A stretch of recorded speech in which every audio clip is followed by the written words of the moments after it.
riding experience? What's my level? So I'm typically a runner. I've run 13 marathons in the last probably 8 years.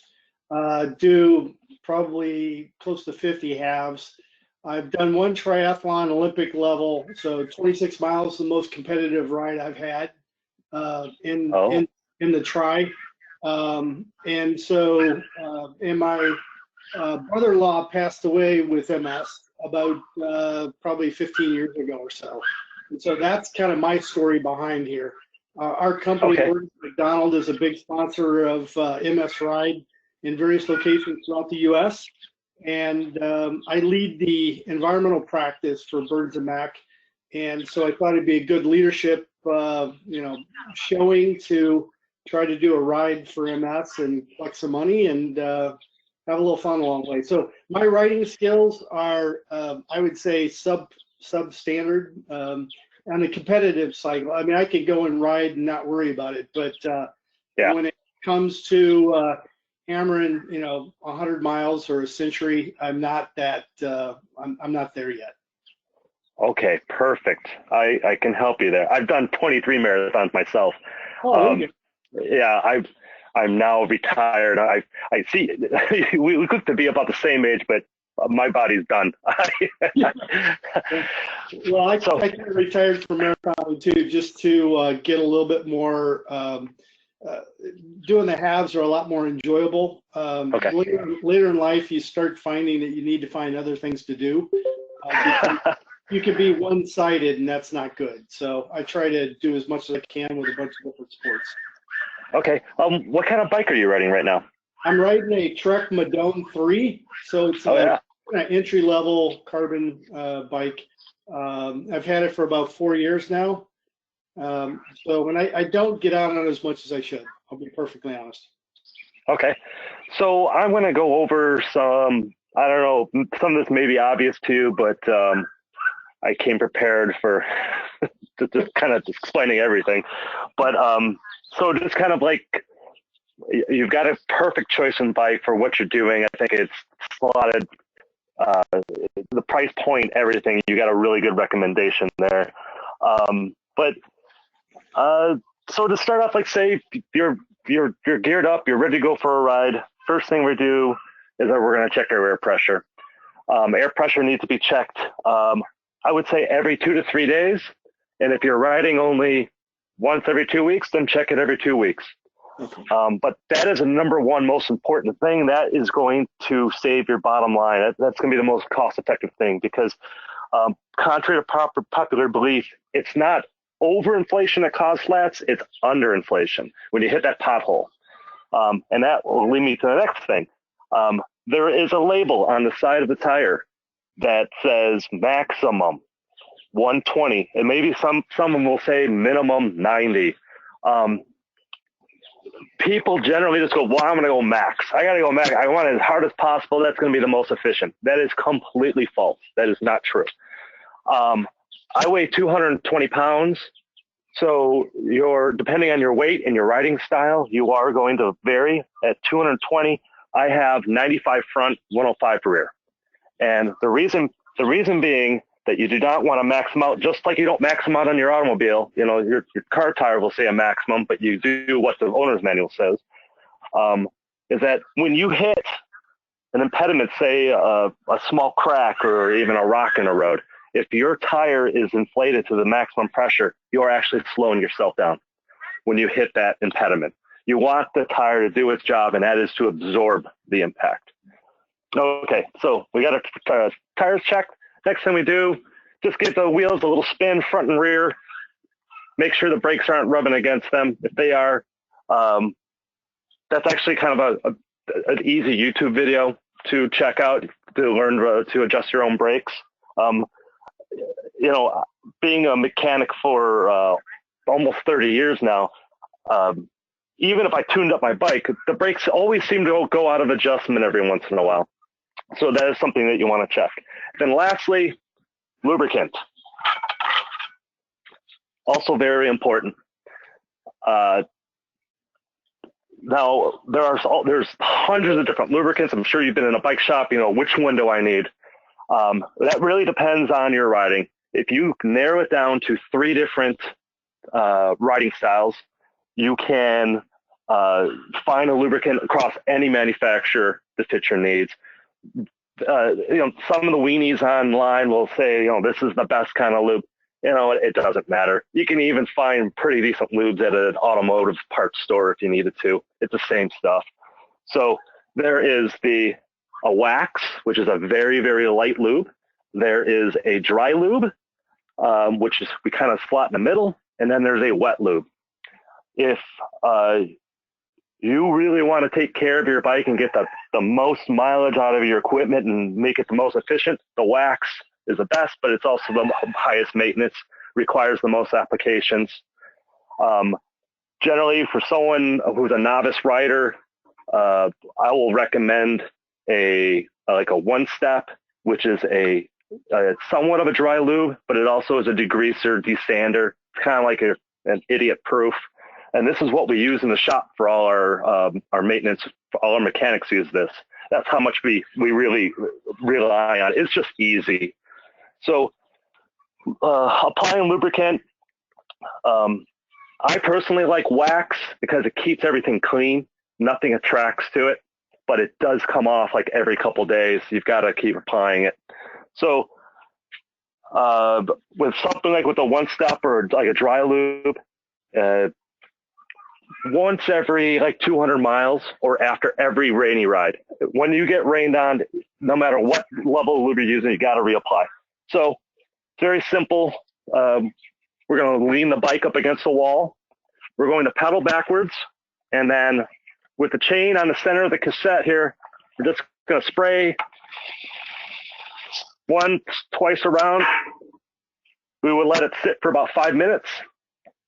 And then we're going to take an old t-shirt or a cotton rag, and you're going to pedal backwards and take all the excess off.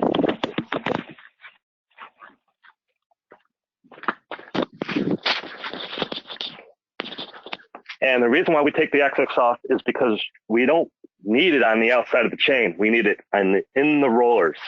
So when you get those chain tattoos on your leg, that means you've just got way too much on there.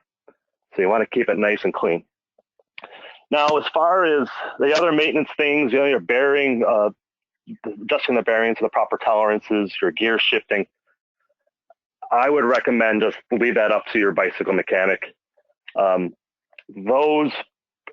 These machines now are so complex, and there's so many gears, and there's so little tolerance for any kind of variation. It's not something I recommend doing at home. All right. So, do you have one of these, Steve? Little bike bag for underneath? Okay. So I hope in there you have your spare tube, your little tools, a CO2 cartridge. Yep. Perfect. And your tire lever. Yep. Now okay, the question is actually how to change a tire. That's a different story. I have the tools, but never had to use them yet. Okay, that's good. Well, what I tell my customers is that as long as you have the equipment, cyclists are the great, to each other. You'll find someone who wants to help you. To do this on a Zoom would be really hard because I do them in about a minute and a half. So I make it, you almost need to be struggling with, or I need to be struggling with you to really, to get, and it's repetition. Just the more you do it, the easier it'll get. Well, is that something too that you could probably follow, find a YouTube video that you could look at? And then, we've got a couple kid bikes here. Could probably practice on those instead of practicing on a real road bike, just to get a feel for what it looks like. Yeah, the kids' bikes would definitely be a lot easier, and the reason being is that these high-quality tires now, the bead is so tight on them, it can be a struggle. But you know what? We got time. I'll just do the rear one. I'm going to show you just a couple of quick, because 9 out of 10 times you're flat on the rear wheel. Okay. All right. So first thing you do when you're broken down on the side of the road, you're going to shift into the hardest gear in the rear. Going to open up the rear brake, the little lever on the brake. Or if you have, you don't have disc brakes, do you? No, I don't. No. Okay. All right. So we're just going to allow gravity. Sometimes we have to help out the derailleur a little bit. Come right off.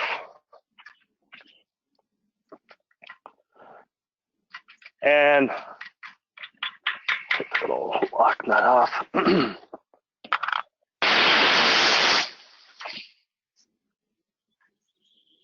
going to try and get all that residual air out as best possible.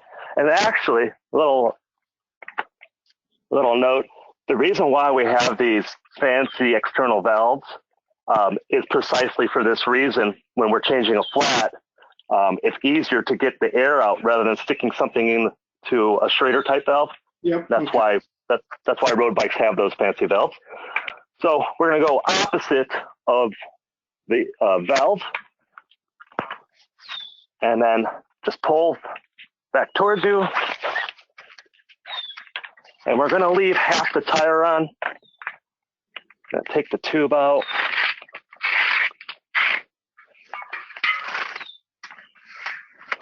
Okay, so we've got that out. Then we're going to start at the valve just as a reference point, and we're going to go around the tire and check for every little piece of glass cut, and then I like to just squeeze it, and it usually pops the glass right out. Okay, so we found our glass.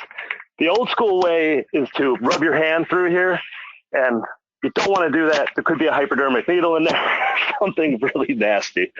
So, okay, so we got a brand new tube, pulled it out of the box. You know, they're really packed tight. There's absolutely no air in there. So, you know, open up the valve, kind of give it a little jiggle so it's loose, and we're going to actually just blow into it. And what that'll do is give it shape so it doesn't fold up in there and get kind of sloppy and pinched. All right, so start at the valve. Now, this is the part that takes the most patience. So I'm going to, at the same time, like with both hands, I'm going to tuck the tube in, go around.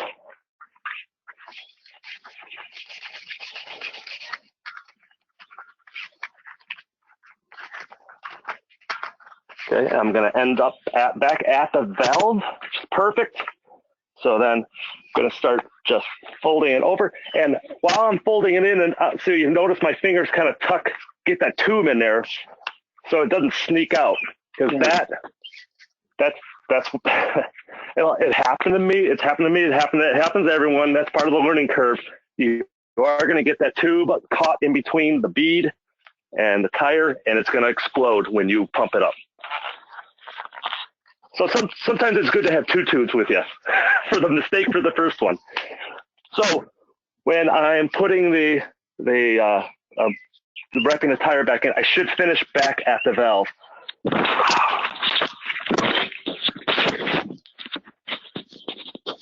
Okay, so unfortunately, you probably not see this, but the valve, there is a bit of tube sticking out, right. And so if I hadn't caught that and started pumping it, it would blast right out. So just kind of gonna massage it in there.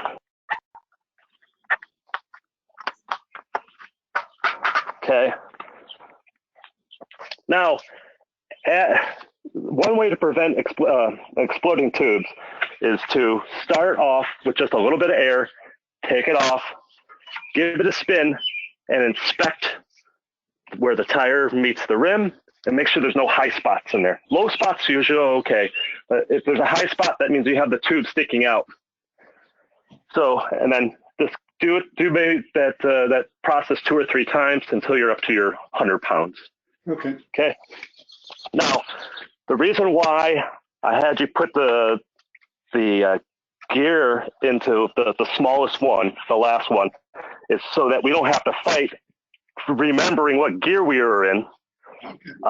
So we just know it's in the last gear. So we're gonna do that, flip it right in, and then you'd be on the road, so you just allow gravity to center the wheel for you. Okay. Put the lever up, put the brake back. That's it. Changed your flat. Piece of cake. Yeah, I just need you writing or nitpicking while something like that were to happen, right? So you can fix it for me. Yeah. So you haven't done an MS ride yet, right? Is that correct? This is my first one. Okay, this is your first one.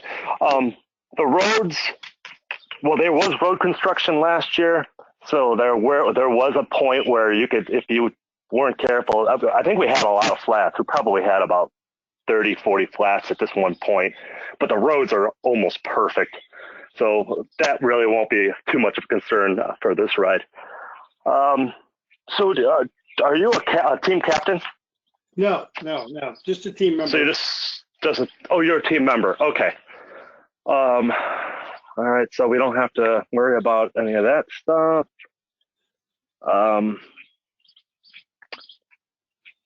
So you know about the registration is free now. Yep. And then if you do all of your minimum fundraising, you can do any MS ride in the world. Yep. Virtually. Okay. So you're prepared. Well, trying to be. Like anything else, you got to go through it the first time, and then you figure out what's going on, just like your marathons, right? Yeah, that's true. Yeah. Oh, what kind of shoes are you wearing? I've got is it Bontrager, bike shoes. They're clip-ins. Oh, good. Yeah. So okay. It takes a while to get used to the clip-ins, but once you do, I think it's definitely more efficient. Oh, for sure. Yeah. All right. And then helmets, I'm sure you were fitted at the bike shop, I hope. Yeah. 2 fingers between your chin and the strap. Okay. 5 years maximum on the helmet. There is a manufacturer date sticker inside your helmet. You can just keep track that way. And now it's time for Q&A, if you have any. Well, I guess, Alicia, are you part of the MS group? Or are you Yeah, so I manage Tour de Farms as well as Cruising the Crossroads in Indiana. So I get to work with you guys. The way I view my role is basically your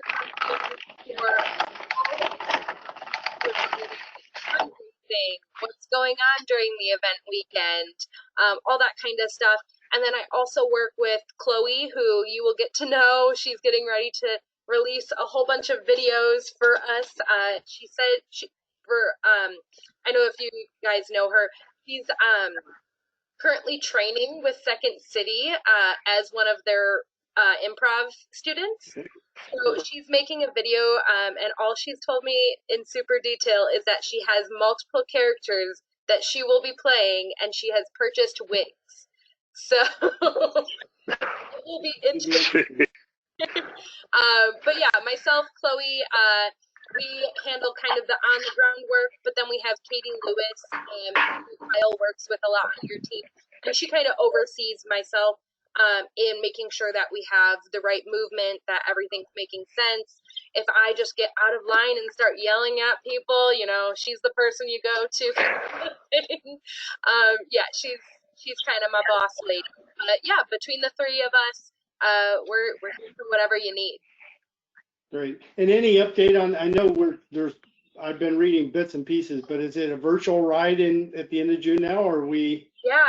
So it's a virtual ride. So basically, how it works is, I can pull up the schedule right now just so you can see it, because that's probably more helpful than me explaining it. Yeah. While you're finding it, David, question about how often should a bike go in for just a checkup with the mechanics? Once a year? It really depends on how much you're riding. I would say if you're doing less than 1,000 miles, every 2 years. Yep. But if you're doing more than 1,000, then definitely every year. And I would suggest doing it over the winter.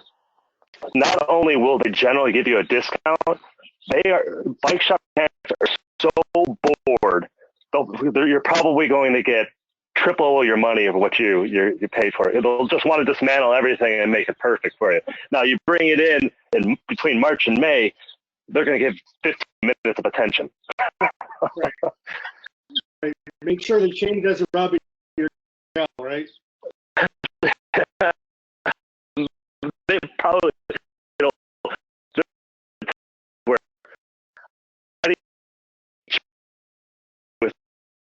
yeah, it's good enough. Just get it going. Well, I'm here. I pulled up super quick just our schedule for the weekend. So basically, we'll start off, and of course, all of this is virtual.